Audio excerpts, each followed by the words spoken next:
Aujourd'hui, tracé de parallèles. Petit rappel, les droites parallèles sont des droites qui conservent un écartement constant, qui ne se croiseront donc jamais. Et bien évidemment, je ne parle pas ici de droites qui seraient confondues, c'est-à-dire l'une sur l'autre. On parle bien d'un cas où les deux droites sont bien distinctes. Alors, sur ma feuille, on m'a déjà donné des deux.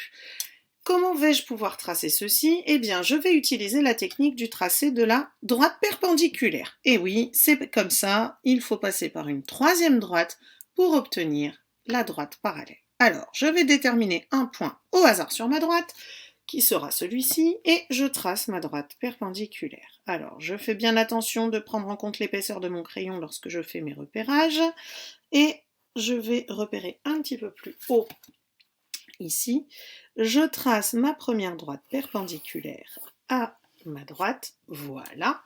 Je vérifie quand même que j'ai fait un angle droit tout à fait correct, sinon cela ne sert à rien. Je n'ai pas de souci, mon équerre, se colle bien à ma perpendiculaire et à ma droite des deux.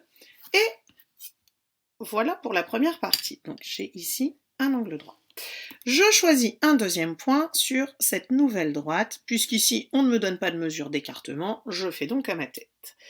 Je pars donc de ce point-ci comme repère, je trace une nouvelle droite perpendiculaire à celle que je viens de tracer.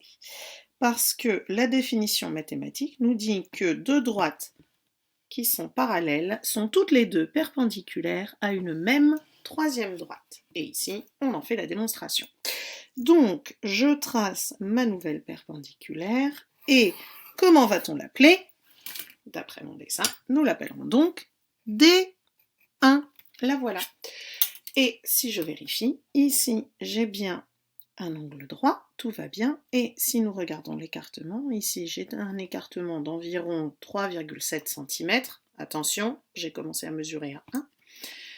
Et si je continue, mon écartement ne varie pas. Donc, j'ai tracé correctement ma droite D1. J'ai bien D1 parallèle à D2 avec une droite perpendiculaire entre les deux. Et voilà.